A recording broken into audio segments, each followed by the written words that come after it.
fucking hospitality. Somebody else could fight that fucking Sith. Why does it have to be me? Sorry, I had to fucking ruin it.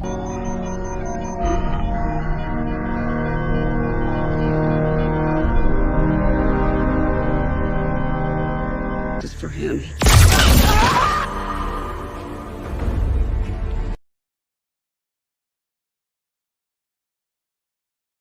Star Trek Picard returns Star Trek to where it should be, about human beings and their alien friends striving to be the best they can be, and in the face of great adversity, and stepping up. And it's not about, if it's what you feel, it's okay. No. What you feel is going to get you killed. You know what's not going to get you killed? Really knowing how to do your job, and working with other people that are really smart and know how to do their jobs. We have to put our emotions aside and get the job done.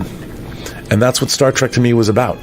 It was about being the best person, human being you can be, and finding the best people around you, the best of the best, to go out. And that's what you need to be on the final frontier. Otherwise, you will get killed. You will never survive. And Star Trek Picard is all about these people that are the best of the best coming back together and doing what they do best. And it was refreshing.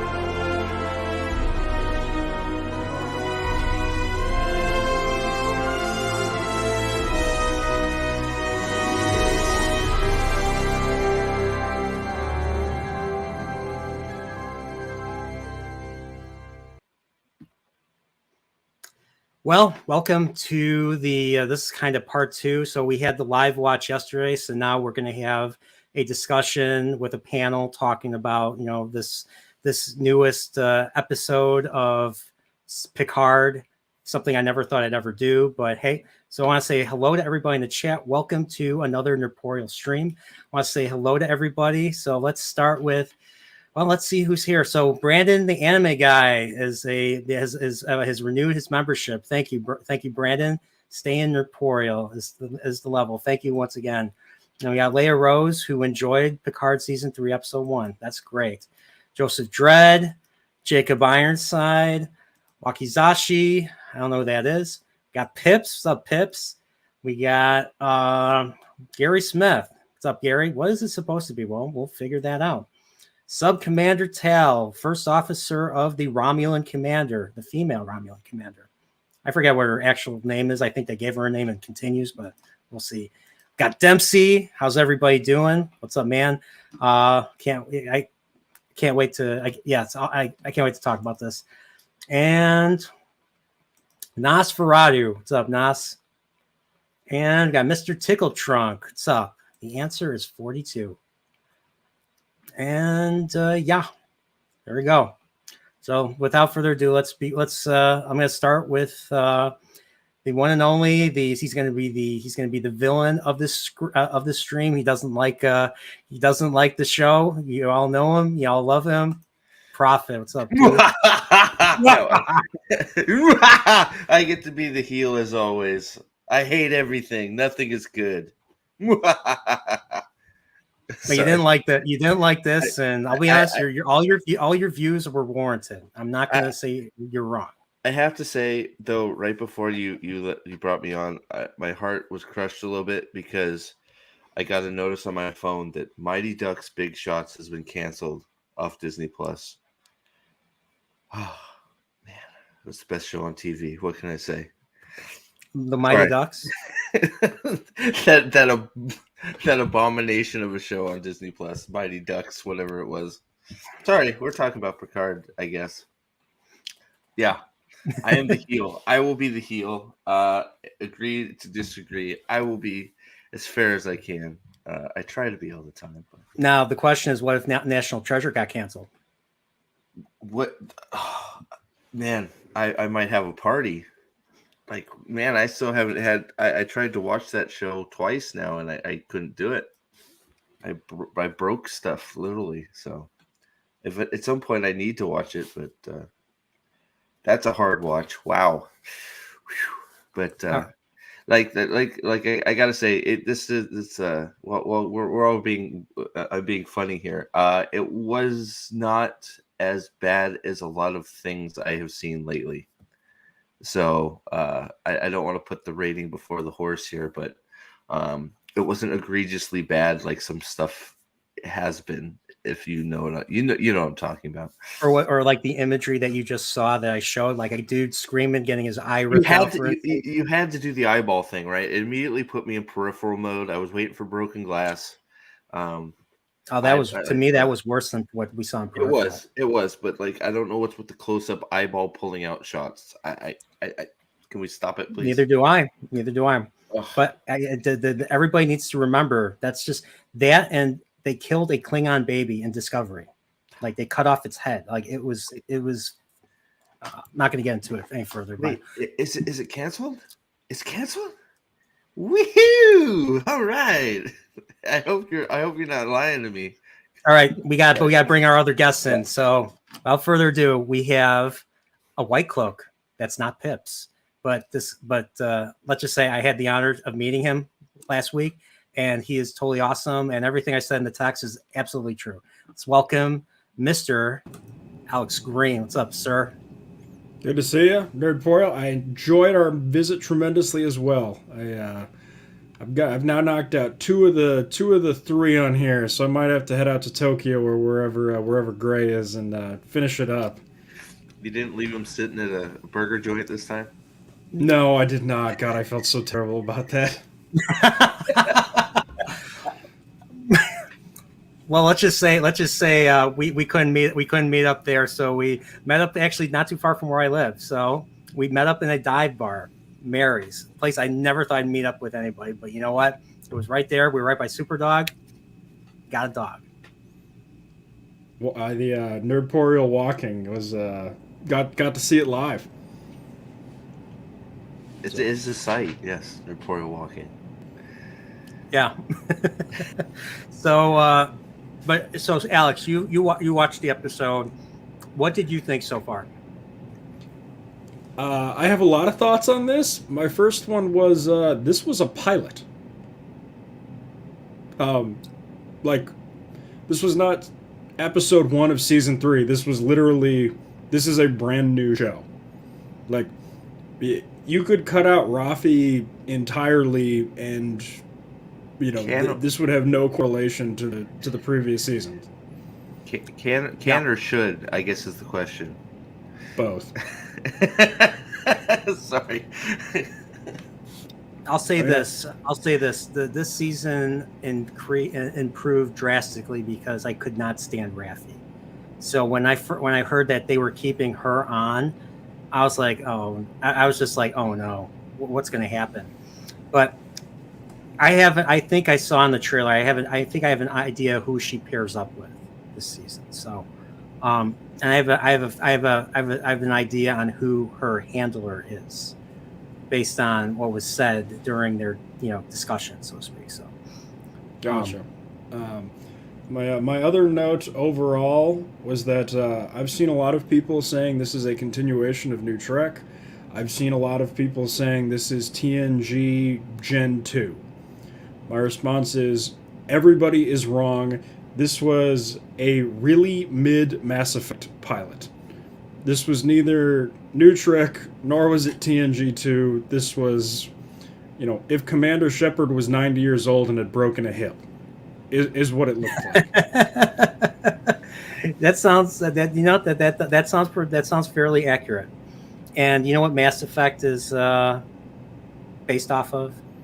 Based off of Babylon fucking 5. There you go, I said it. So again, this may come off as blasphemous. I have nothing against Babylon 5, but I fucking love Babylon 5. But that's beside the point. We're not here to talk about Babylon 5. But I have to say, we have one other person, and he is live straight from Japan. The question is he Genki? Is he gray? Well, he is gray. He's Earl Grey. Tea. And it's walking. Earl Grey. And it's gray. Hot. I wasn't gonna say hot because I'm not, I'm not, I'm drinking Yeah. hot tea, Naporiel. It's hot. It's not quite as salty and hot as Prophet, but I think Prophet's been eating Cheerios, so he's maybe calming down a bit. I hope my audio's okay, by the way, guys. I've been having crazy issues with StreamYard this morning, so please let me know in the chat. It's a Klondike Yeah. Ray. Leave me alone, bully. All right, so Gray, you watched the episode, didn't you? What's your take? I know you said on Twitter like you thought the first 30 minutes was better than anything New Trek has ever done. The first 30 minutes, it's better than seasons 1 and 2 of Picard altogether. Discovery, I won't even go near that anymore. I can't even talk about it. It makes me want to retch. But yeah, the first 30 minutes, no point. I just felt like it feels like comfortable. It feels like, oh, we're going back home. It feels like these are characters that you remember.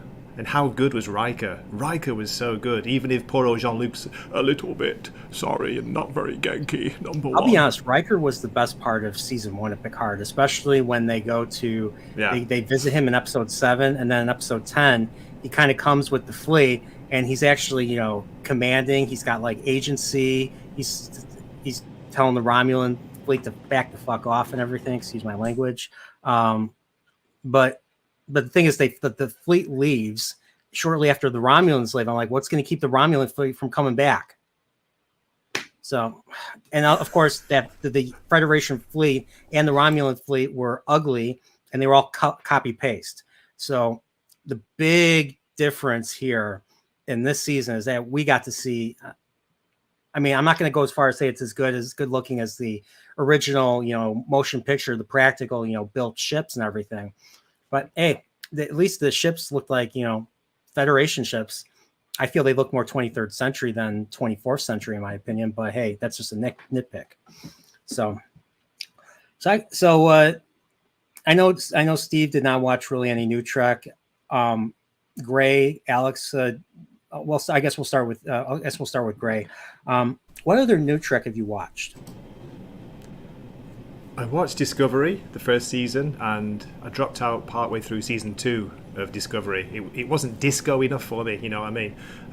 Picard, I watched the first season, didn't know what was going on there, and I dropped out the second season of that too after maybe 3 episodes because it wasn't Star Trek. It was a weird conglomeration of really bad Star Wars and J.J. Abrams, Alex Kurtzman, They lost what Star Trek's all about. They lost the stories, the optimism, the looking, seeking what's out there, that kind of thing. So, yeah, that's the bright my background. future, the future that we all aspire to. Remember when futures were bright? No, Poriel, I do. Yeah, and remember when shows used to inspire people to, like, as Robert Burnett says, step up, do the work, be inspired to better yourself and everything. These new shows, I mean, maybe this season will do it, but New Trek doesn't inspire shit, unless it's I'm not gonna go there. I'm not gonna go into too dark territory. It inspired quite a bit of my drinking problems. You mean this type of drinking problem? Too dark? Did I hear my name? Oh, sorry. That wasn't my cue. Sorry. But no, I hear Poriel to follow up. No, my experience with New Trek has been 3 episodes of Picard in season 1, at which point I seriously thought about putting a gun in my mouth, and then I watched the Shirley Abrams episode of Discovery just because I really wanted to see if they actually went all the way in on that, and I am. They went all the way in on that. They left no stone unturned. The Shirley Abrams. Stacey Abrams. Stacey Abrams. I'm sorry. I'm like, Yes. I'm like, I am serious. Don't call me Shirley. No, Abrams. there's a justice in Wisconsin, Shirley Abrahamson. So I get Stacey Abrams and Shirley Abrahamson mixed up. Well, the joke on Twitter was when that happened was it took her 1,200 years to finally get elected. I'm sorry, I don't know why I find that funny. 1,200 years. 1,200 years for her to get elected to it. She's looking good. My favorite joke about that was Stacey Abrams has been cast as Earth. I'm sorry, the president of Earth. I heard that one too. Oh my gosh. Look at the size of that thing. Oh, shit. Oh That's my no God. moon. I thought I Oh, was no. the heel of this stream. What's going on here? It's a space station. It's too big to be a space station. Sorry. All right. Okay. So What are we that's talking about again? We're talking about something. I don't know. So, I have no idea. so all right. So that's okay. So we all got somewhat of a history with New Trek. For me, I watched two seasons of Discovery. Tried really hard to like the first season. I even bought the Blu-ray. Tried to watch the Blu-ray, couldn't do it. Found it very boring. This was before season 2, and then I watched season 2. I thought the early parts of season 2 were okay, but then Spock kind of came in with his trench coat and his beard, and I'm like, what the fuck is this?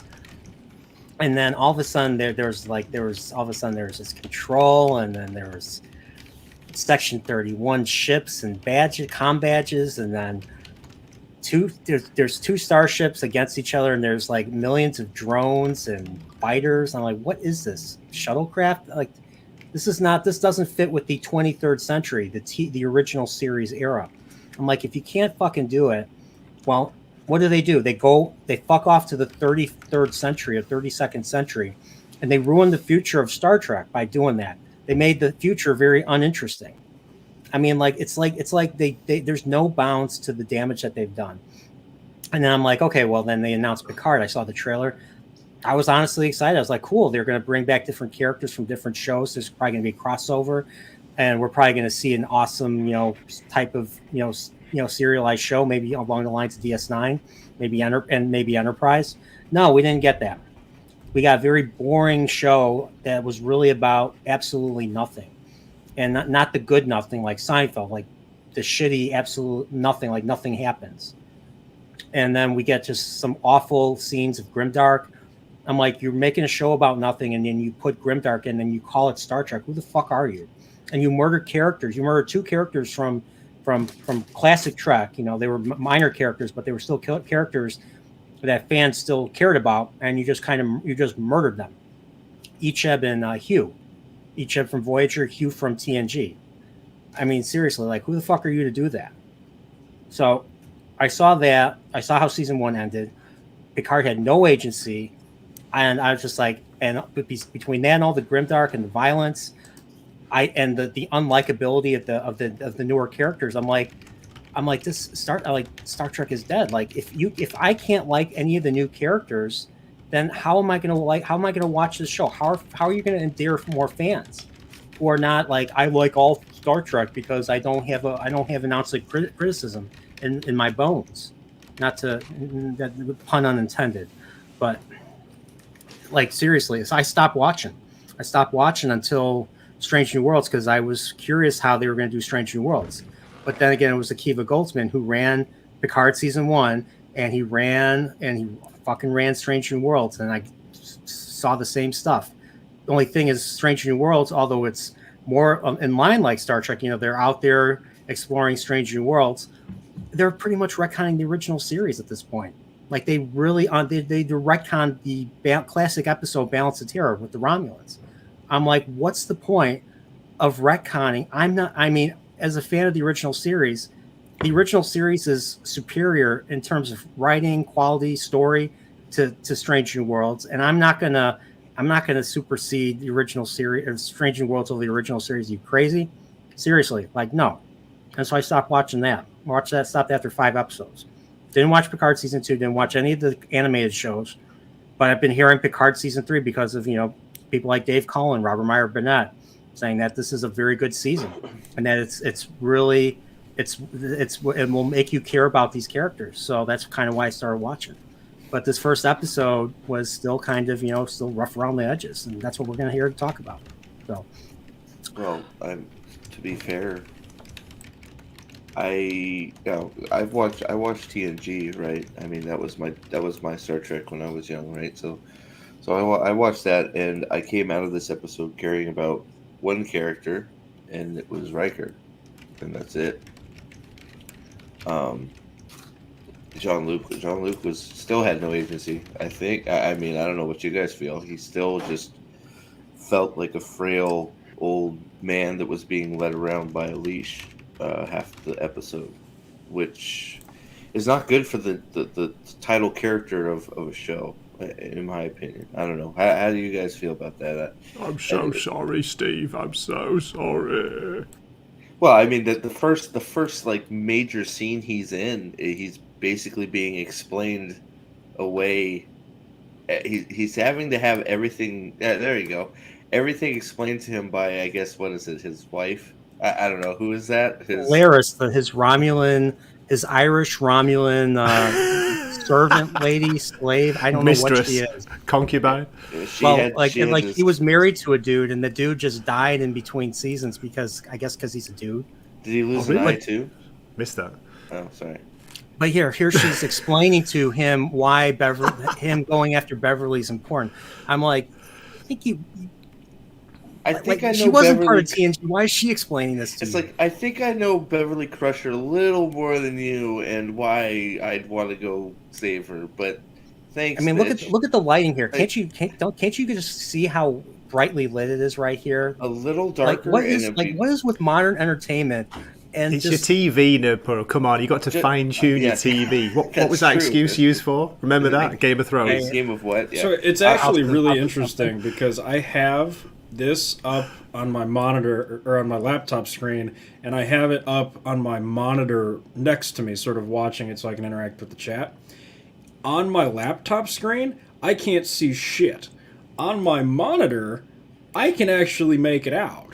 The problem that all of these studios run into is they all have the best of the best monitors technology. Like, if they actually wanted it to be good, they need to go to like a Radio Shack, pick up a 1991 like massive monitor with the red, white, and yellow plugs, and watch shit on that. But it's stupid the way they do this. This looks like Game of Thrones. I mean, a few tints darker and be perfect. I wouldn't see anything on the screen. Oh, sorry. I'm just like. I mean, if it was another character like Mr. Tickle trying saying this is exposition, okay. If it was another character who we know, it would probably work. But she's not connected to the next generation. She's not connected to anything.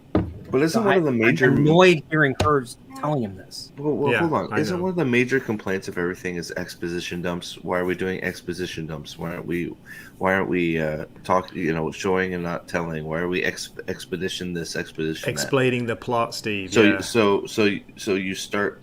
Episode starts with a giant exposition dump about why he should go get... I mean, it should be a no-brainer. And she's you gotta go. She just stops. Oh, her mouth is ajar like this. You gotta go. Yeah. And I see this in a lot of shows. I'm just like, why? Like, stop doing that. Seriously. I mean, do you think, to be fair, do you think the reason they're giving this explanation, this like dump, is for people who haven't seen it? Because don't forget, we've all seen TNG. We know the character of Beverly Crusher. We know the relationship between Jean-Luc and her. So, do you think it's a kind of like a catch-up for people who are coming in fresh? Maybe. I mean, I guess possibly, but there's different ways to do it. Give him the role, saying basically sitting her down and say, look. Emily served, Emily served under me. However you want to have her, Who's Emily? Dr. Crusher. Sorry, Beverly. I'm sorry, I said Emily. Sorry, Dr. Crusher. Whatever you want to say, served under me. On the Enterprise. Blah blah blah blah. I have to go get her. She's family or some shit. Is that why she has a new son? She served on right. But you put him front and center. He's the one that should be like leading this conversation. I feel like, not like on the back seat. Right. And it's a bad hero's journey thing where if you're following it, the hero is supposed to sort of reject the call and then sort of be prompted into it. But Jean-Luc Picard has been on 8,000 heroes' journeys at this point. Like, his character has transformed. He shouldn't need a pep talk to go kick some ass. Like, that's... Well, especially one of his. I mean, that's one of his. Yeah. Should be no-brainer. So, this one's tough for me because I get, there's sort of a thing. You get a certain number of conveniences and a certain amount of exposition in the first, 20 minutes of your thing to get things off the ground. But at that point, you got to cut it off. And if you can do it without it, that's, good and is a credit to you as a writer. So for me, this is a C. This isn't an F. It's certainly not an A, but it's, this is it's a 6, a 5, a 6, somewhere in that area. It's just, too long, get it off the ground, get it going. I don't want to see this bitch. I don't want to see Chateau Picard anymore. There's just a bunch of bad feelings all wrapped up in this stuff. Let's get on the fucking ships and let's get going. Yeah, fair enough. Do you think there are power cuts in Chateau Picard? It's all like run by candlelight, maybe. Maybe there's no power in the future. That or just a fireplace. I don't know. Maybe they're no longer using electricity on Earth because of a certain thing that certain type of change that may or may not be going on. I'm sorry, I'm not going to get political here. Not getting political. Sorry. But it's just like this was like I was like okay. I'm like okay, seriously. This was one of the weaker moments in my opinion. But we're kind of stepping out. We're stepping a little ahead. So what did you guys think at the beginning, where we hear like a vintage song, which seems to be another modern thing to do. We heard something equivalent in Better Call Saul, and then we see a nice little nebula, and all of a sudden we see the ship, and now it's being chased by these video game looking ships. I swear I've seen this in a video game before. What? I'm trying to remember what video game. It's like something out of. This is Mass Effect. This is almost. They don't destroy the ship, but this is extremely similar to the beginning of Mass Effect 2, where the SS Normandy gets destroyed, so you have to get the SS Normandy V2. We get some Portal too. We get some Portal later too, right? Was it the same? We get Portal. Yeah. That was so bad. And so there's quite a bit of video game influence. I know we were talking a little bit about this today. So we had this right here. You get your Mass Effect. And then here where we're in a ship, it's very blue. You're hearing like, once again, the old vintage music kind of, from far away, it's kind of fading out. This whole bluish thing made me think of BioShock, if you've ever played BioShock. And let's just say a certain weapon that was used for a terrorist attack later in the episode. Let's just say they borrowed from the game Portal. They didn't even change the fucking colors. No, and it was Gadfly Fiction who pointed this out. I was like, "Fuck, God damn it!" Yeah. We were this is the video game generation, everybody. We were watching it. We're like, wait a sec. Wait, like I don't think either me or you could quite process what we're seeing right away. It's like, that looks so familiar, and he's like, it's Portal. We're like, oh yeah, it's definitely Portal. Yeah, it definitely is. Oh, I'll be honest, I did not like if they would have built up to that attack and everything, I might have felt something. But I was looking at that and I was just thinking, oh my gosh, more J.J. Abrams stuff, like more J.J. Abrams. You have to have these edgy terrorist attacks and everything. I don't know. Well, I don't know. I said my piece on the like. I'll reiterate, but I'm curious what you guys thought of the opening with. The opening with the old song thing. Well, no, just the whole thing. No, with her. That happened in season 1, episode 1, didn't it, Napoleon Picard? Because I played that by mistake, and I was like, oh, wait a minute, there's an old song playing, when Picard he's talking to Data on the ship. Yeah, they're So playing it's the song that Data sang in Star Trek Nemesis. Yeah. I forgot the name of Yeah, that yeah. song. That's what they played in season 1. Yeah. This was a weird opening, like you say. It was very dark. It looked a bit like Aliens. The kind of the lighting in there. Beverly Crusher. I didn't know she was a badass super soldier with a vaporizing energy weapon. Amazing. I'll say this to kind of support to be on the side. I know Steve. I know you had plenty to say about that, but like it was. I mean, and I know very few people like Star Trek Insurrection. I am one of the weirdos that actually likes Star Trek Insurrection because I was a kid. It was probably at the height of my fandom of a Star Trek fan.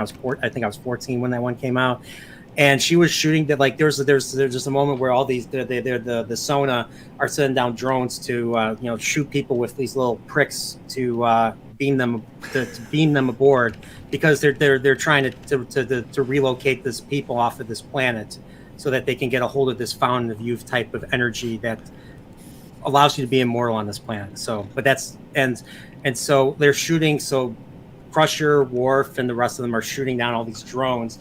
And it's a good shot. She shot a bunch of them down. Insurrection 2, Napoleon. I've got a soft spot for funny. that movie too. It's a funny movie. It's I like funny. it. I think it's funny. Everybody hates it except for you and me. We're the positive ones.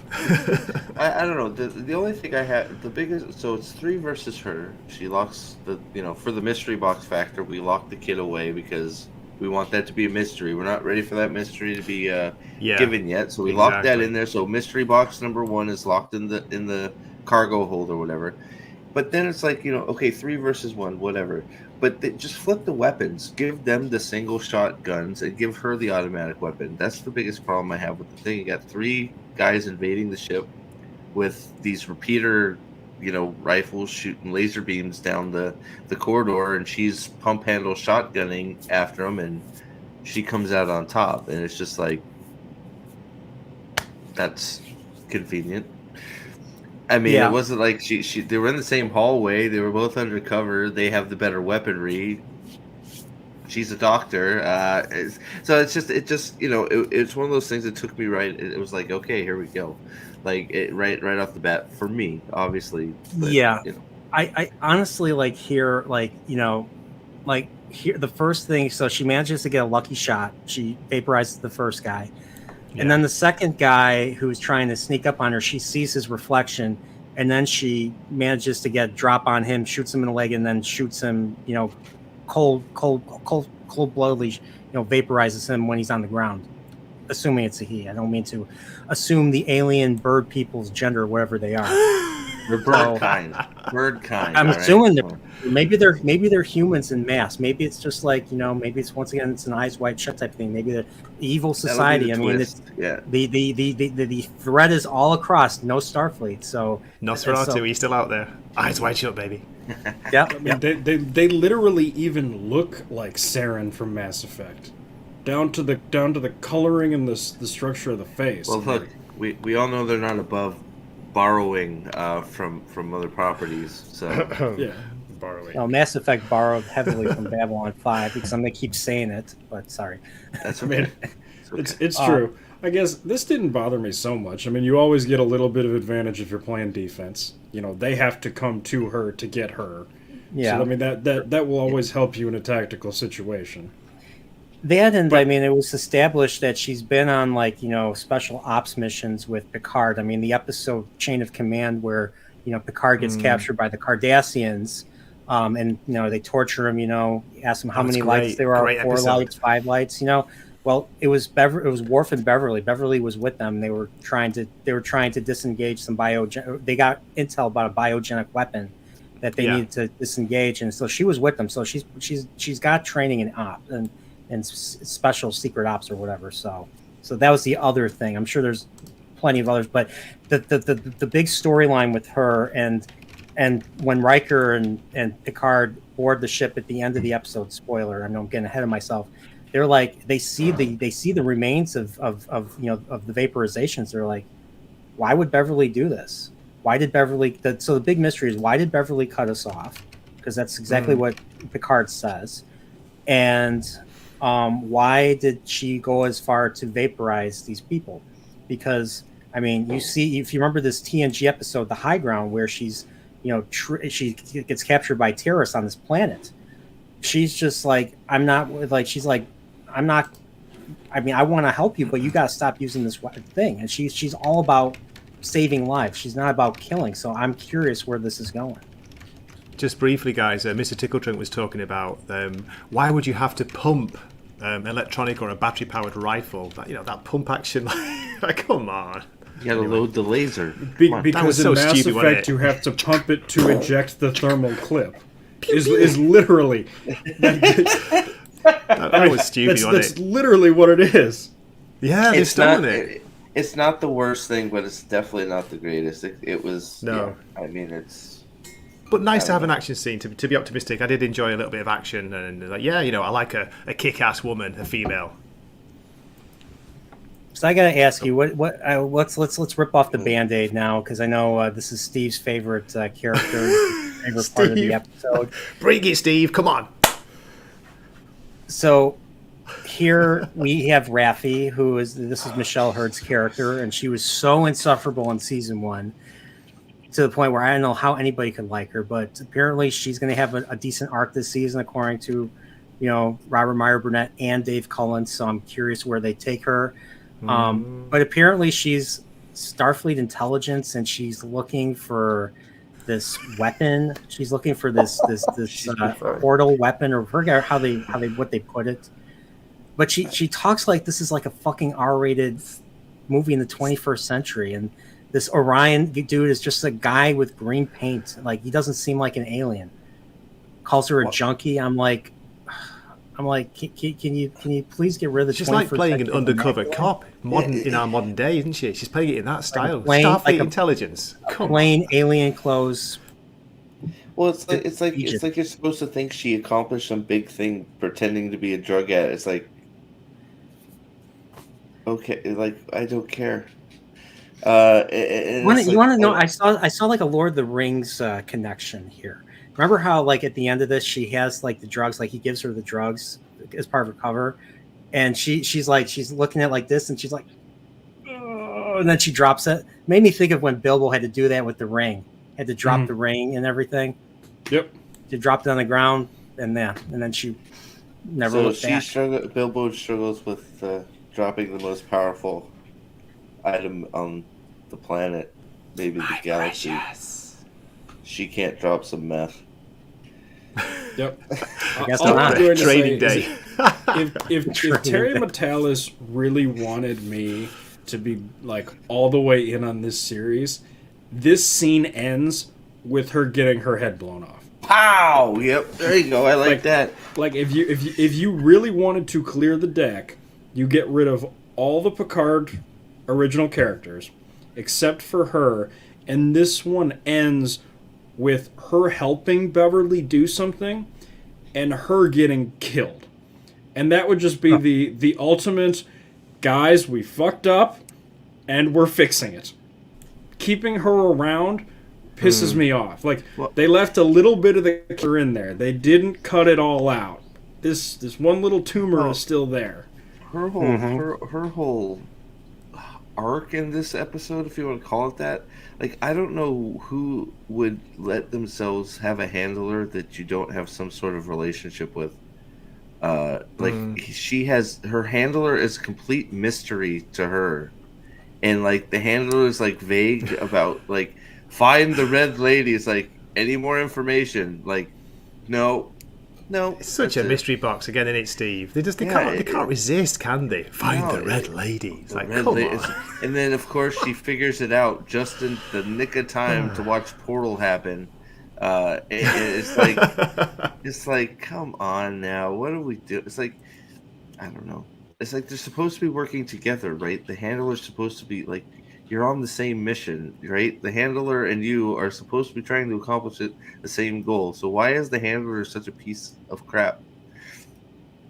It's just like, I don't know. It's just, she's an undercover agent, and she's shouting on the communicator, really loud, like, okay, I'm on the case. Don't worry. I really need somebody to talk to me here. Please. Anybody? Seriously, Bueller? guys, seriously, pick up the phone. Seriously, guys, pick up the phone. So yeah, so her arc was her trying to find out about this weapon that was stolen. So apparently the weapon was stolen from the Daystrom Institute, which is a famous university in the Star Trek famous engineering school in the Star Trek universe to learn about computers, building starship computers and all that. Named after a character from the original series. And this is basically the portal. This is basically the portal weapon right here. Like, why is it literally the worst looking red statue that could have been made? Like, it's just like, because they wanted to use Red Lady. That's the only reason why. It's like, why would you make a statue that looks so bad to dedicate to somebody? And not only that, here's the red statue right here. I didn't see that. With it got destroyed. Like, so just like the character Rachel Garrett, that's who the statue is. Rachel Garrett was the captain of the Enterprise C in the Yesterday's Enterprise episode, and she gets killed like within 20 minutes after waking, or within a few minutes after waking up, because of back in that day, the cause of death for most Starfleet was a console would explode and you're dead. Well, that's how she died. So she reminded me. She reminded me of the hot Klingon from Voyager, the hot Klingon chick. What was she called? Alana. That statue looked like her, I thought. Anyway, sorry. You're not wrong, but like just like the character, the statue didn't last either. Joe Dredd says it looked like it was made out of bubble gum. Yeah, it's like it was carved out of candle wax or something. Like, it's hard to tell what it is. It's a crayon. Like, I don't. It's like, what a crappy statue. I'd be so pissed if they dedicated a statue to me and it was made out of red freaking Jello. Look at this. That's supposed to be Captain Rachel Garrett of the Starship Enterprise C from Yesterday's Enterprise. I mean, could you imagine like the Wayne Gretzky statue in front of Staples Center looking like that? I couldn't. So I'm just saying. I'm just saying. One of those things. Have you ever gone to the zoo and you can get like the wax mold of the specific animal? That's what it is. That's exactly what it looks like. That's exactly what it is. Oh God. Combine that with a little bit of the Ronaldo bust. Do you know the one that I'm talking about? Mm-hmm. Oh my God. Yeah. I feel like we are really hammering the show for some of the for the worst of it. And I feel like there were a couple of positive things to say about this episode. We just the bad is just still there. We're ripping like I said, we're ripping the Band-Aid off. That's why we're talking about all of Raffi's arc in this episode, which is pretty much her and the Orion drug dude, trying like close to breaking her fingers because she's saying shit out loud when he's like, "You're gonna get us killed, bitch," And then you got her talking to her handler. So let's see if I can find her talking to her handler. That's Alex. It would have been very funny if she'd taken a hit of the drug and that done an overdose and died in that scene. What do you reckon? That would have been a great way to get rid of a character in the very first episode. Agreed. So do you know who I think her handler is? Is it herself from the future? I would not ask them to do something stupid like that. But you know what? But then again, Mikey Spock. It's got to be. That's something Akiva Goldsman would probably do. But I think because the Starfleet intelligence called her a warrior, it's Worf. Her handler is Worf. And I think she teams up with Worf later in the season. Nice. So that even matches some of the reviews that you got to grit your teeth through 4 episodes of this, and then also in an unrelated common thread, when Worf gets here mid-season, things really pop off. Is that why he's so bad at intelligence? I thought he'd become a pacifist in this, Worf. That's what I heard, the rumors. Oh, he's Mr. T in the A-Team movie? I'm sorry. What is the Samuel L. Jackson line? I acknowledge that season 2 has made a decision, but on account of the fact it's a stupid ass decision, I've elected to ignore it. I have to imagine that's what the pacifism Worf thing is. You are a warrior. No, Paul, that's a great call. Yeah, you're right. I'm sure you're right.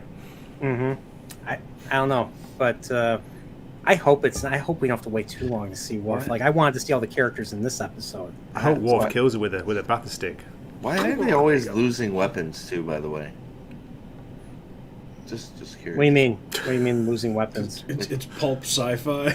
That's Right. what governmental institutions do in pulp sci-fi is lose There always weapons seems to of be a mass stolen destruction. weapon. Yeah. No, Yeah. no. I mean, how many times have they done this since Star Wars with the Death Star plans and all that? MacGuffins. and Nobody muffins stole the and- Death Star. They were fully in control of it. And I'm just saying. Oh, sorry. What did you guys think about the weapon, by the way? That scene, where you see it lifts that building up and then it kind of dumps it out of a portal, just like to the left or the right of where it was. It made a portal underneath the building, and the Yeah. building collapsed because of it, and then the building just collapsed through that portal, and then just popped up Dropped out under the another sky. portal and just dropped on top of the city. So. Pretty The devastating. only question that I have is it actually the same effect in Vegas premiere as Doctor Strange's portals? Well, why wouldn't you just use a missile? Because then we couldn't Balefire. use the effect that we Balefire paid it, for, Steve. But I yeah, like, Balefire it. like I mean, I guess you have to wait to see what the capabilities of this weapon are later in the season. Maybe there's more uses than just this, but like that seems like a lot of technology to accomplish basically what a tactical nuke would do. Just an observation. I don't know. Mhm. Yep. I'm again being the villain of this stream. You're being very No, very mild to I the villain, think we're Steve. all. I think we're all fairly down on Rafi Bomb here. Yeah. She is by Definitely. far. She brings down the episode a point or two. Like I like it. Like in all honesty, like her acting, her scenes, just everything. And then I haven't watched Picard season 1 all the way through. Like Yeah, I've and you watched don't it through have reviews, to. but It's but you I'm don't just saying have it. to- It's like Alex said though. It harkens you back to those. We're supposed to be trying to ignore those to enjoy this. At least that's what they're Don't trying do it, to Steve. selling, Don't do right? it. Oh, I'm not Don't do going it. to, but like Alex's point is, I think it's very valid. It's like, Yeah. if you want everybody to forget about those seasons and enjoy this sort of as a standalone season, get rid of her. Just get rid of her, because it's just like, and they gave her a big chunk of time in this episode. I mean, probably 15, 20 minutes. Let's talk about some member berries. Remember this flute? Remember Is this that flute what he from- used when he was getting sorted into Gryffindor? Oh, sorry. This is the flute that I he knew got Picard from was transphobic. from the Inner Light. Expectum prosper. Yep. I mean, Sorry, no Poriel. Sorry. cool member berry, but And here's Yeah. another thing. This is all Terry. Like I said, this is like Terry Metalis. This show so far is like Terry Metalis's playground. Like this is just him nerding out. He's got like Eagle Moss figures of starships like everywhere. Like they're here. They're in the bar. They're in the bar when he goes to the bar. yeah, he lighting did the again, same thing that Napoleon. Rafe Judkins did, where he brought toys from home, but instead of a sex rack, it was Enterprise models. Like look at What do like you look guys- at this. I know the Blade Runner style effects, the Coruscant effects for the city and the bar scenes. I wasn't sure about that. It didn't feel like Trek, did it? Nope. Oh, it is. Too It dark. is a fucking relic. Holy shit! I didn't fucking realize that. Dude, that's like the last surviving thing of that civilization from the Inner Light. Fuck. Sorry. That's Inner Light's one of the most emotional episodes of the Next Generation. Like every time I watch that episode, it's just like The Offspring. It's just like freaking the bonding and all that. Those are episodes that are super duper emotional. And I mean, Yeah. Picard lived an entire lifetime in the course of 20 minutes in that episode, and he played that flute in that lifetime. And so when they encountered the the probe that came from that ancient civilization, the flute was in there, and so he was able, and he remembered the tune that he played during that lifetime. How can you get rid of that thing? That's. Did he say he was getting rid I'll of it? have to watch this again. I thought he was sending that to the museum. Oh, is that what it was? Oh, I thought that was a painting. I thought he was sending all of it. I thought he was basically trying to figure out where all of his effects were going to go. Oh, okay. Sorry, I got a little emotional there. Napoleon, can I ask you? You've watched it like 3 or 4 times. Did you enjoy it each time? Has it got better, the first or has it got time worse? I was hoping for something more, and Steve, Steve wasn't happy. Period. So Steve was pointing out all the bad stuff, and I was just like, oh my god. Then I just started to cry on stream, even though I won't admit it, even though I just did. Steve, and how dare you? I was able to rewatch it through, and I'm able to forgive some of its misgivings. I mean, the dialogue's still bad, the Raffi stuff is still bad in my opinion, but I'm just hopeful it'll get better. I still think it's so much better than season 1 and 2. Seriously. Yes, I agree. It's 100% better. Okay, so like imagine that you're a teacher, and you have a kid that you really like. You think he's a fairly smart kid. Then he gets hit on the head with a rock. Okay? And he just becomes really stupid. But he just wrote his name for the first time. And with any other kid, we wouldn't be that excited about him writing his name. But this kid got hit by a rock and is struggling. This is that kid getting to write his name for the first time. So I can't be too pissed about significant progress. What happens if another rock hits him? Well, then we write him off for good. He goes into the same wood chipper that Wesley Crusher went into. I enjoyed it, Napoleon. You know what I'm like? I'm pretty optimistic. I'm pretty positive. I enjoyed it because it's so much better. And one thing that blew my mind was the music. Oh my god, the soundtrack is so much better. Because it calls back. I used it in the intro. I liked it. I mean, it was obviously a rip-off of James Horner's Star Trek 2 and Star Trek 3 theme, especially when they get to Space Dock. He samples it. It was definitely. Oh my god! Like the member berries. I mean, seeing like the images and references, member berries are one thing, but hearing music is a weakness of mine. If it's something that's super duper emotional to me, like the especially the riffs and everything, that's really gonna get me. So yeah, I've heard that a lot. So just we'll see. I mean, the music was good, of course, because and you're telling me not to fall. You're Steve. You're telling me don't fall for it. Don't fall for the nostalgia. They're music. They're repurposing music that's already been used from a better era of Star Trek. So they're not really creating anything. They're just taking stuff that they know you like and now playing it. It's like getting, you're the biggest Michael Jackson fan on the planet, getting an album and hitting play. It's like, woo, wow, that's really good. It's like, of course it is. Of course it is. So, but like, look, I can just tell from the little bit of, Picard stuff that I watched through, videos and stuff.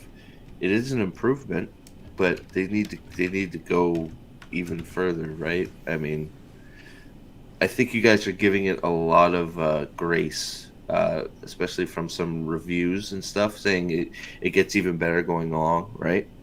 So I think it's like you're sort of in a holding pattern, going, okay, let's see where episode 2 takes us, and then okay, let's see where episode, and you're hoping it builds. I am afraid it's not going to build for you guys. That's where I'm at, because it's not the worst place to start. It wasn't definitely the best episode of TV, but no, not at all. That was a coherent through line, at least. I mean, it's one of those, if I'm not being completely down, there is a plot. He's on a mission. They've accomplished something, whether I like how they accomplished it or not. At least they've accomplished their goal of getting to said place. Rafi, of course, failed because she sucks and everybody died. But that's her mission is sucking apparently. But Picard and Riker have made it where they're supposed to be trying to go, right? So, I mean, almost on their own, right? I mean, so at least that's something, I guess. The best scenes were Picard and Riker. To be honest, the best scenes were when they were both on. Right. He carried. Yep. Yeah. Oh, I don't know. I don't know what you guys think. Riker carried poor Patrick Stewart. Patrick Stewart. He did on his back. On literally. his back, both acting and if the way that Picard is like shuffling around, he might have actually literally physically carried Patrick Stewart from set to set in order to film this. Like it's. Steve, I 100% agree with you, and I also agree with Salty in the chat. Like, I am not recommending this to anybody yet. This is worse than House of the Dragon, where I was not willing to recommend that until I'd seen the entire season. I don't know if this is the best season of Star Trek ever, if I'm still going to be able to recommend this to anybody. Like, the ripcord is ready. We are ready to yank that thing and bail on this if it even shows signs of falling apart. Yeah. Mm-hmm. Well, and I wonder if part of why, like, if I'm being generous, I'm wondering if that's part of why they've written Picard the way they have. Maybe because just Patrick Stewart doesn't have the acting chops anymore to pull off some of these things. He never liked the character. He always bitched about the way he was portrayed in The Next Generation. That's why he went from sour Picard, more administrative Picard, more wise Picard, to action hero Picard in the TNG films. Well, he's just it's like dementia old man who is sort of just learning he has dementia and he's getting weaker by the day. Picard, he's forgetting things even though he's supposed to be a robot, and he sounds frail, and I don't know if it's written like that because of Patrick Stewart or because that's right? Does that make sense? He's lost his delivery. Yeah, he's lost his power, unfortunately. Yeah, I mean, I think we need to be abundantly clear here. A lot of people get confused by Patrick Stewart's British accent in the script. He sounds like a smart person if you only watched this show. Patrick Stewart is a grade A retard. Okay? This is not an intelligent human being. And people just get confused because they think of the character. Yeah. Right? It's a very convincing accent. He delivers very confidently. So, no, I mean, a good portion of the reason that season 1 and season 2 are so fucking terrible is that Patrick Stewart is an idiot. And he wanted to explore a lot of his own life. They wanted to bring the Patrick Stewart story into Star Trek. That is what he wanted to do, and they had to make a whole bunch of promises to bring him on. So, not wearing the uniform, I know, was one of them. Yep. And no, Patrick Stewart should not be absolved of any of this. Nope, I agree. Nope. And in addition, he's just too fucking old, dude. That skin is waxy. Those liver spots are very apparent. He is stuttering and can barely walk. He is 82. I think he's going to be 83 years old in a few months. He is up there. He was born in 1940. So. And this isn't even fucking Han Solo, where this is a man in good shape in his 80s. I'm sorry, Harrison Ford, not Han Solo. Same. You know what I'm talking about. Patrick Stewart is a doddering old man. He's not doing this stuff. That was sort of, even if you had assumed everything was great about this show, and it absolutely was not, you still had a very real ceiling on this show just because Patrick Stewart is an old ass man who doesn't know what the fuck is going on around him. Yeah. So Gray has to take off, so I'm giving Gray the floor. He can promote his stuff. What's going on with you, Gray? This is my line of tea bags, which I sell. They're the Ceylon Stuart Earl Grey. No, I'm joking. Tea Earl Grey hot. Thank you so much for having me on. It's been fantastic. I as I say, I've given it maybe a 6 out of 10. I'm not recommending it yet until I'm halfway through the series, but I'm very positive, and I did enjoy what I saw because I've seen what came before and it was awful. So, but mainly Riker and Picard, they were the best things in it. I like some of the effects were pretty good, even though they did go a bit computer gamey, and I'm actually looking forward to episode 2, and I hope that Raffi gets ODs and gets out of the story as soon as possible. So thanks, guys. Thanks for having me on. All right, so I got just one quick question for you. Any predictions? Who do you think these enemies are, these villains? Do you think they're connected in some way to anything from previous Star Trek, like maybe the Dominion? Maybe they're connected to the Dominion. Maybe they're connected to yesterday's Enterprise. Maybe they're from another reality, or another theory I had was maybe they're from that Catan, that Resican civilization from the Inner Lights. I don't know. Because it's Terry Natalis, Nemporial, I reckon, they will be definitely connected, but I'm not as clued up as you on Star Trek lore, so I couldn't say, but I like your idea of the Dominion. Yeah, but what was the thing about them changing their appearance? That was briefly mentioned, wasn't it? I know, I don't know. Like that's a Dominion. That's what the founders do, like, because they're shapeshifters. So I don't know. Yeah. I don't know. It's funny. So we'll figure that out. And I don't know who this Vedic is, the woman, Amanda Plummer's daughter. So, but yeah. Oh, and he left. So, all right, I have to get. How do I get myself off of the? Oh, there we go. Exit solo layout. There we go. All right, so it's back to the three of us. You can't blame him. When Mrs. Wakazashi calls.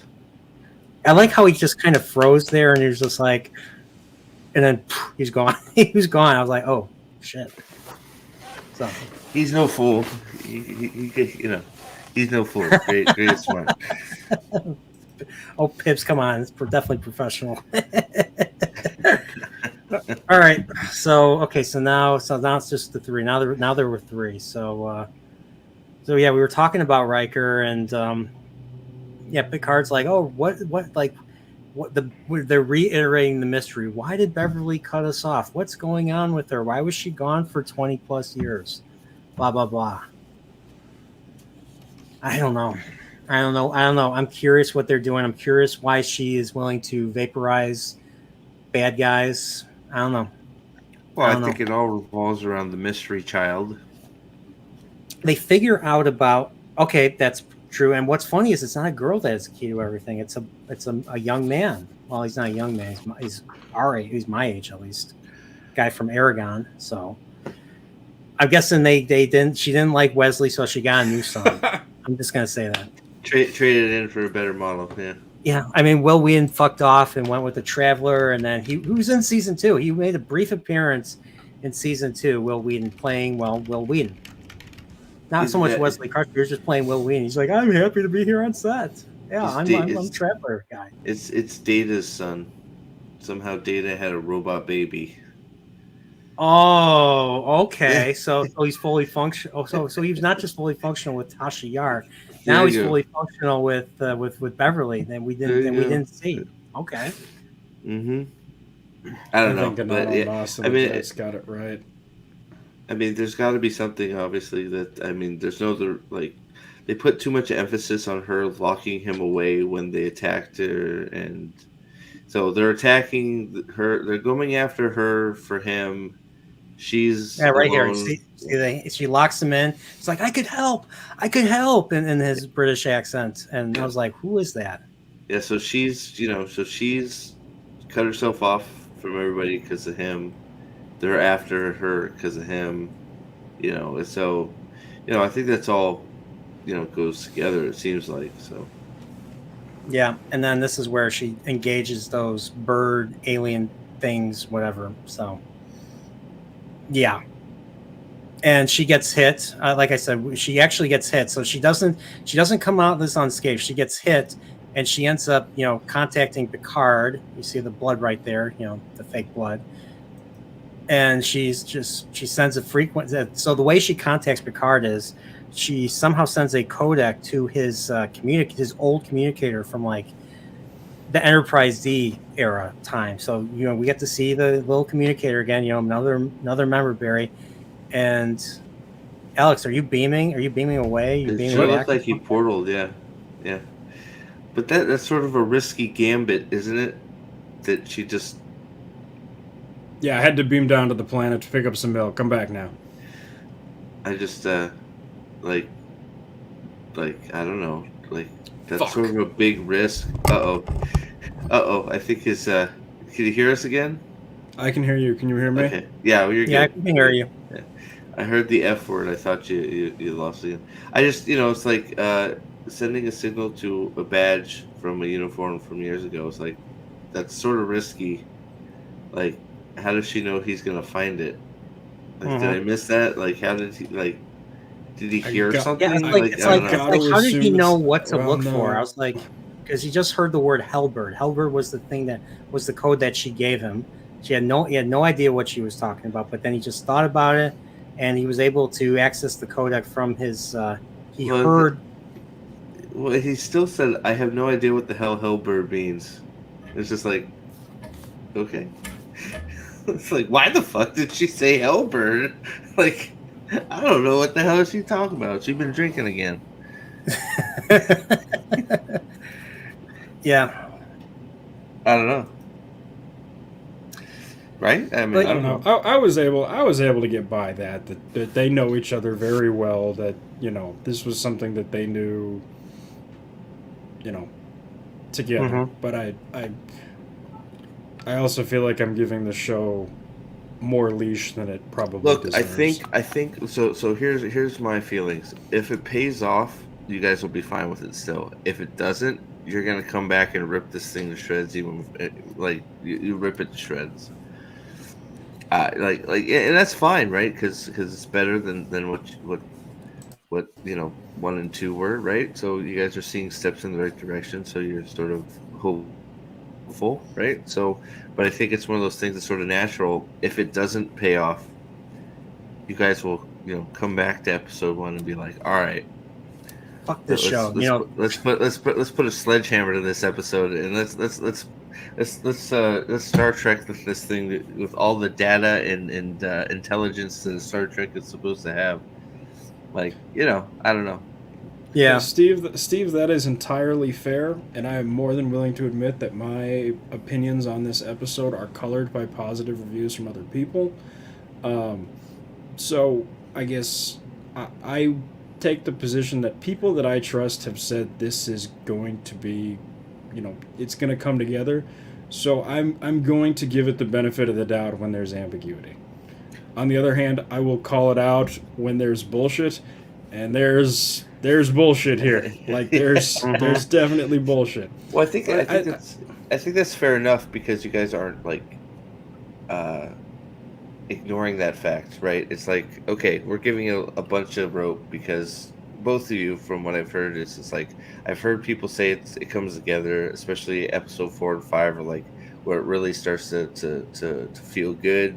And and it's like, so you guys are giving, it's like, okay, I'm willing to give it some rope because these people have told me I trust these people, so I'm gonna throw some softballs at these first few because I know 4 is gonna turn it up to 11, right? So I get that. So, but I'm going to be interested if 4 and 5 don't turn it up to 11 and instead they're a nice steaming, smelly 1. Then I'd be interested to see what you guys' takes are on the first batch of episodes. I'm still intrigued where this is going to go. So, Yep. but once again, like I'm like Alex, my excitement is colored by other people's opinions who have binged the show. They binged 6 episodes. In the case of Dave Cullen, Robert Meyer Burnett, they binged the entire show and said it gets better and better and better and better, and better send off for the TNG crew than, once again, Undiscovered Country was for the original crew, which is a very, in my opinion, bold statement, because Undiscovered Country is my second favorite of all the Star Trek films after Wrath of Khan. So, yeah, it might be, it might not be, but like, once again, it's I really want to like this. And so, Steve, you were absolutely correct when you said when we were talking about this, and you said, I think you really want to like this. I'm like, yeah, I really do. No, I that's really look, do. Well, I would just be curious because like when episode 2 comes out, if because from what I've heard from several people now, both of you two included, was these people that you reviewers or whoever that you've listened to and trust say each episode gets better. So you have your baseline here at 1, right? So episode 2, you should come out of it going, okay, I'm feeling much better now because it's gotten better. So I'm very curious to what happens if it's not better. Nope. And Steve, if this is not better, I will personally I know. give you the mea culpa. There was one thing though that really struck out to me that actually gave me a lot of hope from this episode. And it was not a big thing. It was, in fact, extremely small. But it was when Riker and Picard walked on deck. And 7 of 9 said, "Admiral on deck." And everybody stood up. Everybody went to attention. Nobody stopped, or nobody was crying. Everybody acknowledged that there was an officer on deck. And that is the idea of rank, the idea that this is an actual military institution, this is not a fucking adult daycare, is something that New Trek absolutely has not had. Now, yeah, I mean, even Strange New Worlds, like I feel like Pike has very little agency as a captain. Like to me, he seemed more like a friend boss to his officers, and that's not how Pike was in the Cage or the Menagerie. He was he was a prototype for Kirk. I do want to, because I want to let you finish your second sentence, because I do want to see what you so what were you gonna say after that before Reporter says his piece about the Admiral on deck stuff, because I have something to say. But then 7 of 9 fucked it up by going over Captain Shaw's head and going to the planet without him. Okay, again, we are talking incremental progress. Incremental progress. Insubordinate. She should be put away and completely going outside the chain of command. And she got her admittedly, she got her ass dressed down for that. He fucking tore into her. And I actually do think there will probably be some consequences for that action, whether it be a demotion, whether it be a discharge, whether it be something. I mean, I'm even going to go so far as to say the fact that they had a white dude tear into a woman was shocking to me. So, again, this is not a high bar that we're trying to clear, but I've seen a respect for rank, and I will also say I didn't see a lot of politics in this. Nobody was encouraging me to go vote for fucking, whoever. So, incremental progress. Just this much. Yeah, I agree. I mean, it was refreshing to see something. It was refreshing to see something. Ask yourself this: if Jerry Ryan got stripped of her clothing, would we be talking about the plot at all? No. But no. Like that's not the show we're watching, is it? I mean, no, we're not watching Voyager. Yeah. Look, no, I get it. Like, look, there was a lot of there was no. This was more member berries the show than pandering the show, which is an improvement, I guess. So right? here we have the daughter of Geordi LaForge right here. She's the helmswoman of the Titan A. So this is the ship we're on. Where it's not the Titan, it's not the USS Titan that Riker takes command of at the end of Nemesis. This is the Titan A. So this is the different version with different captain and all that. And look who's here. Your Steve, your Cosmere brother. What's up, Eldan? What's up, buddy? Damn right, hail the Lord Dragon. But I'm wondering, So this is Sydney LaForge. So Jordy has a daughter. So I'm wondering who the mother is. Is Oh. it Leah Brahms? I thought you were gonna say So- she's a terrible driver because they named her Crash. Oh, sorry. Crash Sydney Bandicoot LaForge. LaForge existed in TNG. Now, I think that was a sort of an alternative reality thing in that episode. But Sydney LaForge did exist. She wasn't that old, but this is a character that this isn't pulled entirely nowhere. This is what I'm saying. Yeah. Yeah, I'm just curious. Like I think this is. I don't know if this is the actress. I know there's two.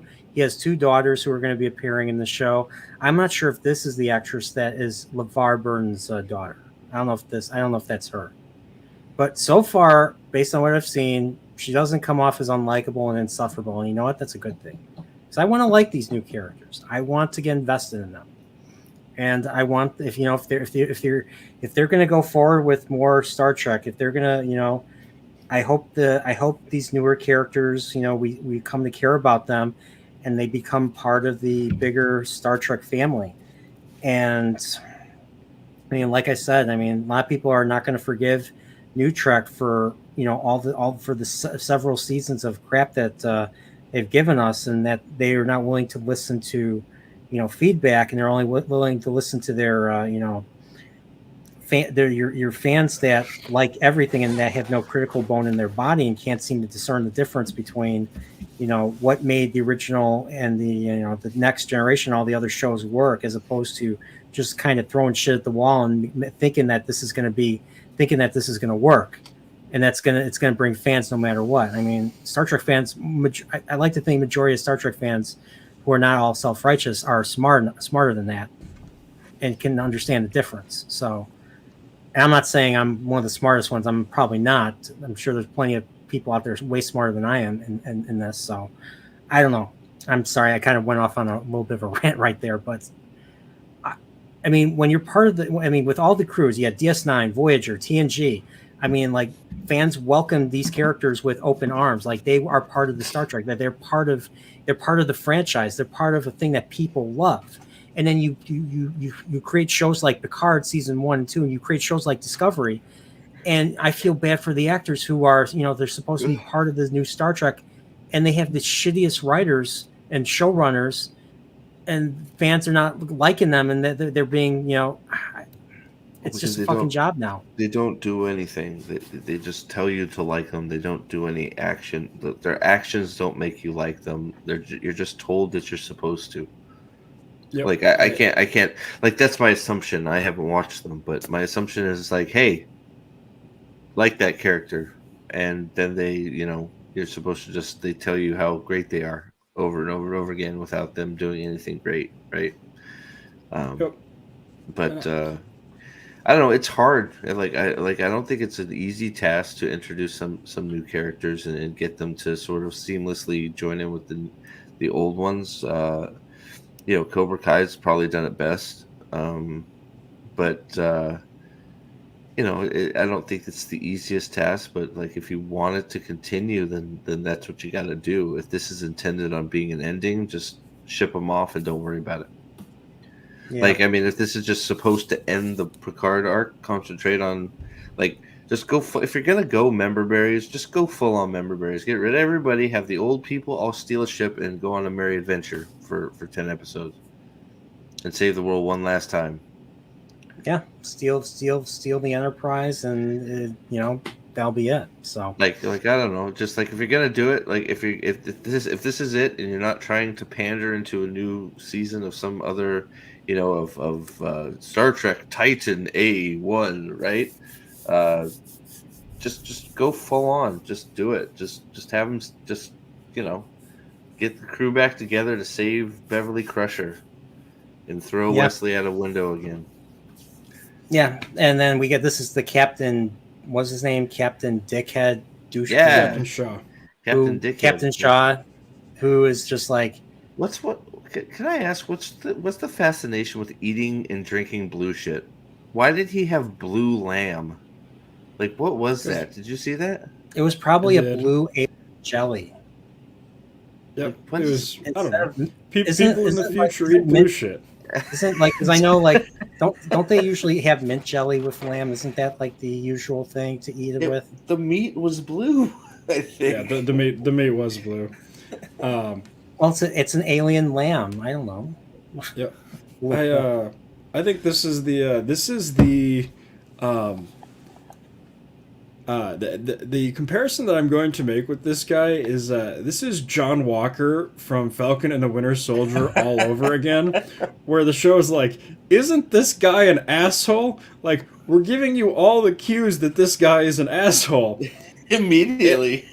But then his actions are like, no, that's not an asshole. He's just doing his job. He's right. doing No. the right thing. Well, that's exactly what I said. That's exactly what I said to Napoleon when we were watching. Is like they're making him sound like he's a dick, but he's saying everything right. Like he is correct. It's like you are an old ex-admiral retired, And you're a captain without a chair. He's talking to and- Riker. and I have orders to follow. Guess what we're gonna do? We're gonna follow the orders. Can you please now go fuck off? He did make a racist Borg joke or something to Picard, or not joke or slur, I guess you could say. I forget how he put it. And the Riker's like, that's enough. Yeah, well, I don't know. My favorite scene in all of Star Trek is when Avery Brooks tells Picard to take a hike and fucking shove it. So, the fact that more people don't go at Picard over Borg shit is something that I've always found to be a little bit bizarre in the Star Trek universe. I think he's fully within his. I mean, they basically have come on his ship, disrespected him a little bit by coming in there and being like, "Hey, you're gonna do this," and he's like, "Nah, nope, we're not gonna do that. This is my ship. I don't know who the hell you think you are, but I'm going to dress your ass down right in front of all these people that think you're high and mighty, and I'm going to show you you're not high and mighty, so fuck off." Like, so it's like, I mean, I think he's like, that's the thing, the way the show wants you to hate him, but you're like, nope, he's pretty much correct on all fronts. Yep, and the question that I would ask is if some old asshole admiral walked onto the USS Enterprise and tried to lie and trick Picard into doing something, They'd be by subterfuge. Bad guys. Yeah, they'd be the bad guys, the antagonists. Yep. So, and then they do exactly that. They commandeer a vessel and do exactly what he said they did. You know, it's like, oh great, here we go. They're gonna go blow some shit up. Yeah, he's just like, you just loyalty your way to the end of a career. So like, this is like it's like lock down the ship, and they get off the ship before he can do anything. They're right here. See it? It's pretty. Yeah, cool. hopefully, maybe next episode she's confined to quarters or something. Like some sort of dressing down. More than that, like you're right, he did dress her down a little bit, but some sort of she is right for some punishment. On some level. So yeah, so we get this. So apparently, Picard gave. So they're boarding the ship. This is the very end of the episode. They're boarding the ship. Once again, like I said, this just reminds me of BioShock. You barely hear the music, the old vintage music in the distance. The place seems haunted. It's very blue and everything. And apparently they're being stalked. So yeah. They're going through the lights on. They witness the remains of the aliens right there. They see kill shot, like they said. They're like, why would Beverly do this? So at least they're going to address that. That's what I'll say. And let's just say Riker gets held by Aragon dude, and Aragon dude lets him go. He's like, okay. I'll lower my weapon, and then Riker once he lowers it, Riker just goes and fucking punches him, decks him in the face right after, despite the fact that he took the gun off of him. I was just like, seriously, was that really necessary? Disagree. Loved that. Big fan of that. Really? Okay. Yep. I was more horrified that this guy looks like he aged 30 years, and we still refer to him as Aragon guy. That's his claim to fame. I forget his name. Poor Like guy. Ed Spillers. Is that how you say it? Ed Spillers or whatever. Poor Yeah. guy. I don't know. Poor guy. I just feel bad for him. And apparently he's Yeah. supposed to be Beverly's 20-something-year-old son or something. Is he? I don't know that. I think that's an assumption. Is he? Are we assuming? Like, Kind of looks like Gray, to be honest. Excuse me. Oh wait. Oh, he does. He does say he's her son. I didn't remember. Sorry. He's Gray. Are you saying he's Gray's son? Gray Yeah, has a he looks long like- lost he- son. He Sube? looks like Gray's kid. If Gray knocked Gray out Maybe got that's it why. over. Maybe that's the true reason why Gray left early. Maybe he didn't Oh want my to. Maybe he god. didn't want to. Maybe he was too embarrassed to discuss this. Gray, got Gray, it on where are with you Beverly telling Crusher. us? Oh Gray, my- what are you not telling us? Right? Love you, Gray. I guess my thing with this scene is, The Expanse has done this so much better. Like, even Firefly did this better. Like, the boarding a ship that may or may not be controlled by the enemy is supposed to be a truly sort of terrifying thing. Like, especially with them not in spacesuits. Like, you know, if the enemy has control of the ship and decides to vent it, you know, they're fucked. And I guess I don't know. I find this just a little bit underwhelming. You know, it's just not. We've done this better so many other places. Just fucking copy the homework. Yeah, well, I think that's fair, especially because of that right there. That it's been done right, but they're just walking around in their PJs, just like, okay, we've docked the ship. You know, everything's cool in here. Nothing will go wrong, right? I don't know.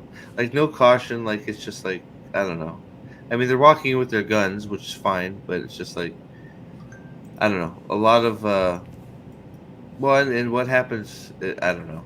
I think you're right. The whole docking and taking a vessel is done better in some other properties, but I guess, you know, they haven't done it. Like, did they put spacesuits on in other Star Trek stuff, or did they just board stuff? To be honest, I don't remember them putting these they've used spacesuits on. they've used them in original series, Tholian Web. They had a shitty one in the Naked Time, but yeah, they've used spacesuits before. So, I mean, I guess it was just a decision. You know, they decided it was a friendly ship, so they weren't. I guess, you know, just deemed it not necessary, right? Yes. I guess. So he's a mystery box boy, as Joseph Dredd calls him, and this evil mandible looking ship right there is a mystery box. That's a mining vessel. It's a mining vessel. Looks Oh, like sorry. looks like a very menacing mining vessel right there. Yeah. Sorry. So, but yeah, that's basically episode 1. So they're you know, we learned something, and then oh my god, a cliffhanger, because that's how all new Trek shows end. So, well, we're finally done. Well, you're left with your 4 mystery boxes to unpack. So Yeah. So Maybe more than that, so anything else you guys want to talk about? I think we talked pretty much about everything. I think so. I don't know. We talked about music. We talked about references. We talked the shots here. We are. Do you have any? So Alex, do you have any predictions? What you think may happen, or who may be involved? So I'm really hoping scene where Geordi comes back and saves them. And Geordi walks in as like sort of a big Federation big shot. Or he just kind of bails them out because he's that dude. Because I think he in the first scene they say he runs like the museum or something. Oh fuck, they wrecked that, didn't they? God damn it. That's what I think they said, that they brought, because they bring up Geordi in the beginning, him and Laris. Yep. When they're going through shit. So okay, in that case, they're going to have to do something like they need an artifact from in time, so he's going to have to bring them an artifact from the museum. Oh, I hope that's not the case. It Jesus. sounds about right. A MacGuffin. They need a MacGuffin. But he gets in the trailer he has a ship. So honestly, he does have his own ship, Geordi. So He stole it. okay, he stole it, just like Star Trek 3. Steal ships. That's what we do. We just steal ships because They left the keys in the ship. It's fine. Left the keys in. So we get this. It still feels very new Trek, but then when we get the credits here, we hear the music from Star Trek First Contact, and then we're seeing all this LCARS business, all the designs that, because I know they brought back Mike Akuda to design these, to work on these. So here's just another. Once again, more member berries. Remember when Trek used to be good is pretty much what these credits, in my opinion, are trying to tell us. And then they're just playing the music. Heck, they even show music right here. This was a shot where I kind of thought this was going to be connected to the inner light, but this wasn't. And this wasn't from a scene. This was from the credits. So, yeah. See, I guess when it comes to something like Star Trek, I don't consider references, or especially something like this, I don't consider references to old Trek to be member berries. To me, a member berry has to be something that is sort of entirely unconnected to, the plot or the world building or whatever. A lot of the stuff that I'm seeing here isn't a member berry, it's world building. So I guess, I don't know. I mean, I think there's a little bit of both. I mean, a little bit. I mean, I get what you're trying. I get what you're saying, because I mean, obviously, there's going to be, they're going to harken back to stuff. They're not going to, right? I mean, it makes you think about whatever plot they're trying to develop here. It's probably going to tie back into some old episode of TNG somewhere, right? Like Napoleon trying to figure out who the enemy is and all that. So I get what you're saying. I don't think it was egregious, the member berries. I don't think it was like over the top, like crazy. But I do have to say, I just watching it with him last night with you, you were feeling like a little bit down at the end of the episode because you weren't sure exactly what to make of it. And then the music started playing and you instantly perked up and you were feeling better. So I think they know what they're doing with that. Yeah. Yeah, I mean, but then again, like, I went to like I said in my video, I went to the 50th anniversary concert, and I was just shedding tears left and right listening to that music. Just thinking about it is just making me want to shed tears right now. It's just that. I mean, the franchise itself is that much meaning for me, and the music was a big. I mean, the music was a big part of it. So, but yeah, and I think it worked. I think there's absolutely something to be said for the music being good, though. Like, good grief, the music in fucking Discovery is so fucking bad, it makes me angry. The music in this episode, other than good. Hearing the stuff on Metalis Prime was just so cringe. I'm just like, this is still that just felt very new Trek. Felt very. I'm just like, ugh. But then you get to the space dock and you're hearing freaking James Horner style music. I'm like, holy shit. Most of the sound and music was really, really good in this episode. It was definitely one of the big pluses. Yep. And incremental improvements. If we can get our music grade up from an F to a D, I am very pleased. Yeah. That's an improvement. That's true. Yeah. Well, I think they did that for sure. I mean, I've heard some of the other stuff. I mean, mirroring the old school music, if not playing it verbatim. I mean, it sounded good. I mean, that was a for sure. Yeah. So I have one question I forgot to ask Ray, but people in the chat, if you guys are still here, let us know what you think. I've heard that a lot of characters from the 24th century shows are going to be appearing here. Anyone in mind? Who do you think will appear? Whether it's main cast from DS9, Voyager, or minor characters from those shows. Who do you guys? I mean, Steve, I'm sure you might not be able to do so, but Alex, who do you think anyone from those shows or any minor characters we haven't seen yet are going to pop up here? Besides the ones that we know about, like Lore and Professor Moriarty. I'm trying to think who would even be. Who on DS9 would you pull?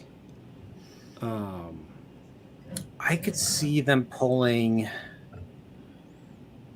Maybe Jake Sisko Oh God, that was as a writer, Yeah. or maybe Quark. Oh, I could see Quark. I think Quark would be a perfect 5-minute cameo to bring supplies to a ship. I think that would be fun. Yeah, I know for. I mean, like, I would be so surprised if they brought Cisco. Can I ask something? Is DS9 hasn't been destroyed or anything, has it? No. No, they have. What do you think the odds of them showing up having to go to DS9 is? Because they did mention a bunch of they brought up a bunch of DS stations, and one is gone, and I was like, oh shit, I wonder if they're going to end up at DS9. Yeah, you heard me right. Avery Brooks won't play ball, so that limits a lot of the damage. He won't play ball. No, he's in fact told them to go fuck themselves on several occasions. Jesus Christ. has he? A black captain? Oh my god, we would be on season 74 of Star Trek Deep Space Nine Kurtzman era if they could get Avery Brooks to come back. Yeah. DS4 and DS11 were what Joseph Dredd says were mentioned in the episode. So yeah. Yeah. Maybe Kira Nerys, maybe. I don't know. I don't know who they. What about 7 of 9? Oh, sorry. Sorry about that. But from Voyager, I think they'll bring. No doubt they'll bring the Doctor,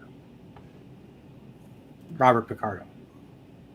What about? I think that would make sense. What about Jean-Luc Borg Glover? Oh wait, it wasn't that in last season? The Borg Queen was around, right? You told me the Borg are now good guys or something. Something like that. Janeway, I could see them bringing Janeway. They name dropped her in this episode, so I could see them bringing her back. I am Bandit. I was thinking about that too. Barkley. What about Barkley and O'Brien? I'm curious if they'll bring Barkley and O'Brien because Barkley made an appearance. They had a cameo in Star Trek First Contact, but O'Brien was never in any of the TNG films. I mean, he was in DS9. He was in all of DS9, and he was in the finale for TNG. So I'm curious if they'll bring him in, O'Brien. God, I would love for fucking O'Brien to come in and just start dropping racial slurs everywhere. God damn it, that would be incredible. Those Cardis, those we're going to take care of them Cardis, they're assholes. Miles. Oh, Miles. I hate Keiko. I hate Keiko O'Brien with passion.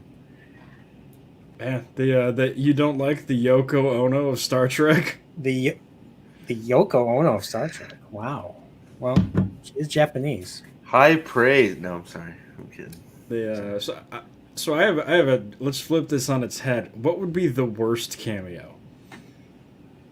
Whales. Neelix. Even though if they somehow bring Neelix into this, that would be hilarious. He would cook. Maybe he would cook dinner for Picard. Sulu. Or something. Young Sulu. Oh no! Oh man, that would be tough. Or maybe they'll go back in time and bring. Maybe they'll go back in time and bring. Oh yeah, the Jacob Ironside, perfect. Wesley again. If Wesley comes back like he was in last season, just Will Whedon comes back as Will Whedon, that would be the worst cameo. George Takei. Oh, I disagree. Jean-Luc Picard snapping and putting one through Wesley Crusher's forehead would be incredible. Remember the episode Hide and Q where they transport a bunch of people to this, or Q transports a bunch of people to this planet, and they start impaling everybody, and Wesley gets impaled with a bayonet. He's like, remember that? Man, everyone just loves talking about Wesley dying. That dude- Everybody hates Wesley. I have to make was- a clip of that, but I need to say, hey, I need to say hello to Nathan, Man of Manetheren himself. One thing you guys didn't know about Man of Manetheren, he is a staunch Kubrick fan. He loves 2001: A Space Odyssey. He was telling I me how heard much this. he loved this movie. It's his favorite thing of all time. Like he was completely blown away by the visuals, the visual style of storytelling. Just the fact that a dude turns into a baby at the end of the movie, spoiler alert, was just something that was just incredible to him. You know, Supposed to say spoiler alert before you spoil it. Just So did you just spoiler alert? But it has to be a 40-year-old movie. Like you have to right now. or you get- 55-year-old movie to be exact. But yeah, exactly. So okay. Okay. But, all yeah. right. I live my life pretending that it's 2008, if not 1999. So thank you for shattering that illusion. The worst cameo will be Gowron's dead. The Enterprise shows up. It's just like cruising. Oh, the Enterprise is going to show up in this season. Of The course Enterprise it is. F. I don't know who's in command of it. Ooh, is it the Enterprise fail? Like everything's gonna break on it? No, F. Enterprise F, not fail. It's the Enterprise next F. letter in the alphabet. There was the E in the movies. There was the D in the series, so it's going to be the F. F No, stands for it's- fuck. Yes, the Enterprise F is definitely going to be there, and I will say this is going to sound blasphemous. I'm fucking here for it. Did they name all their spaceships after rental car agencies? Like, is there a Avis one? No, rental car I'm agencies kidding. name Orville. themselves after Star Trek ships. I'm just kidding. Being a dick. So I think I have it. I think Ducat would be the worst. The worst. Yeah, if cameo. only Ducat was alive. The character dead. Well, didn't that? I thought they locked him in the fire cave volcano thing. Okay. I thought he kind of died off screen. What are those little furry things? What if Tribbles. what if Tribbles showed up? They've already showed up in like there was a short track where that dude that plays Archer gets killed by being just smothered by tribbles on this What ship. a shitty way to go! Oh my Yeah, god! it's a shitty way to go, and it was just like one of the worst. It's like the short treks were bad, Discovery was bad. It's like, who the fuck is making this Star Trek? Like, this is nothing like the old shows where people actually had this concern for life, you know? Like, seriously, like, you got to step it up. You have to, once again, but yeah. But yeah, Ducat or Garrick. I don't Bring know any Andrew of these Robinson, you know, have him wear a wig, you know, he'd be an old guy, but yeah, Garrick would be great. I'd love to see Garrick as a cameo. Or what about Rom? people. Rom, Quark's brother. whose brother? I can Quark. see that. Oh, I don't. You guys are way over my head at this point. Yeah, you got to watch DS9. Because you got to watch man. DS9, dude. You got to watch DS9. DS9. Okay, people are going to disagree with me. DS9 is easily the best. Oh It's my my God. second. It's my second favorite after the original. What? The Okay. just Avery Brooks walking around pimp slapping people is the funniest thing that has ever happened in Star Trek. I mean, what is he tells Picard to fuck off, kind of, and he's just freaking. Jean-Luc, fuck He off. gives everybody a hard time. He's like, don't. Like, there was one point he tells Bashir, Dr. Bashir, don't interrupt me again. Yes. So, all right, but yeah, so this pretty much is the end of the stream, and I just can't wait to see what they do next with this series. I am partially invested. I understand why some people feel the way they do. I mean, this still has a lot of new Trek isms, but as far as I'm concerned, it has enough to get me to kind of have me on board. So honestly, I hope things get better. I hope this eventually will resemble classic Trek to a certain degree. I'm not expecting it to be exactly the same. I'm not even expecting it to be like the Orville, but I hope it's something I just can, enjoy and maybe kind of close the book on, because I'm not sure if this might just be a one-off thing. That's what I really think is it's going to be a one-off thing, and all the other shows are going to continue to be subpar in terms of quality. So Alex, what do you guys got going on? What are the White Cloaks doing? I know you guys have been doing Lord of the Rings stuff every other week. I think Pip said you guys are doing something tomorrow. Yep. So we finished the first half of Fellowship of the Ring, the book. So we are then going to compare it to the first half of the Peter Jackson movie. So we're going to watch half of Fellowship of the Ring. Okay. So looking forward to that. Hopefully Jonathan R. is going to be able to join us. Haven't been able to get a hold of him. So we got that going on. We have part 3 of the Critter response video. That'll probably be Monday.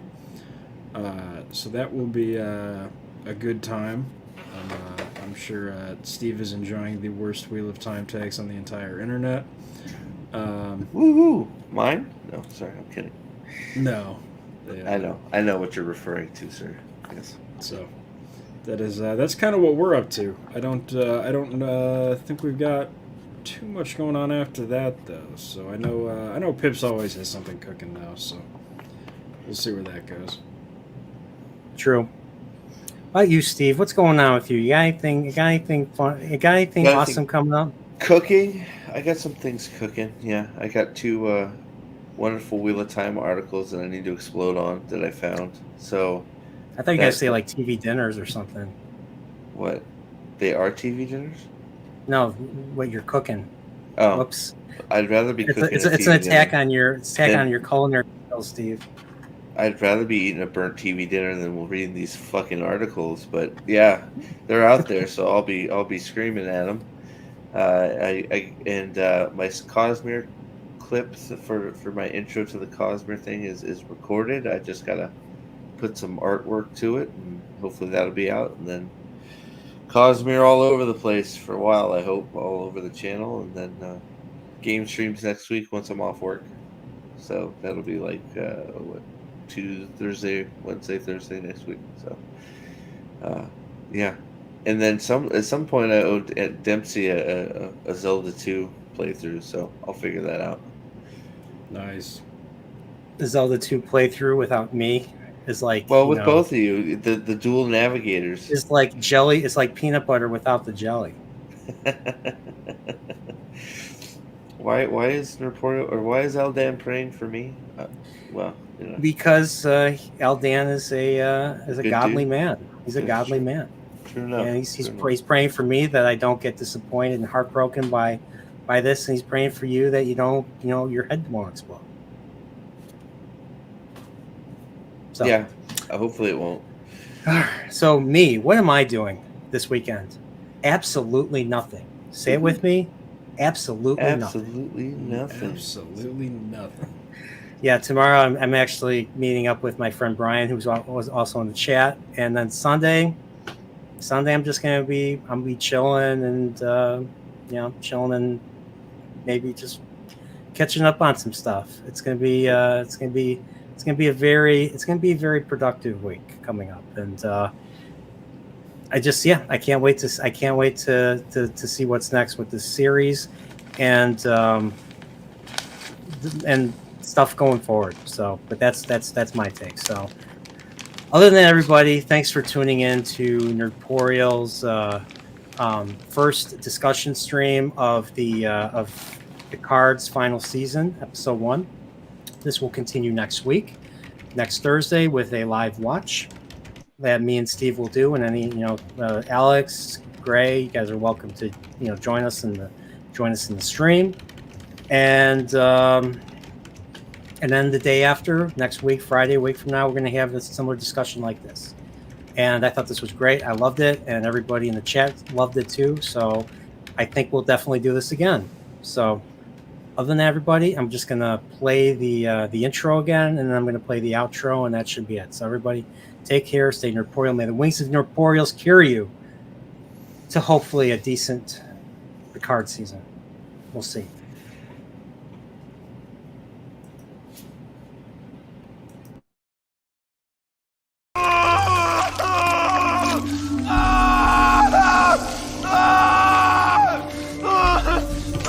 Hate that fucking hospitality. Somebody else could fight that fucking Sith. Why does it have to be me?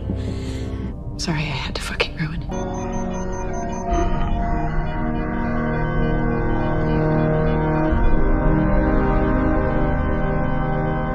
Just for him.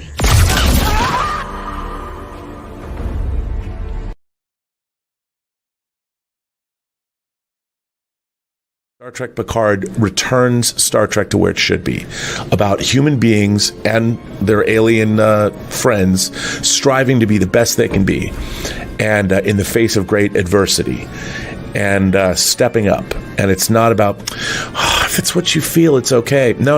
What you feel is going to get you killed. You know what's not going to get you killed? Really knowing how to do your job, and working with other people that are really smart and know how to do their jobs. We have to put our emotions aside and get the job done. And that's what Star Trek to me was about. It was about being the best person, human being you can be, and finding the best people around you, the best of the best, to go out. And that's what you need to be on the final frontier. Otherwise, you will get killed. You will never survive. And Star Trek Picard is all about these people that are the best of the best coming back together and doing what they do best. And it was refreshing.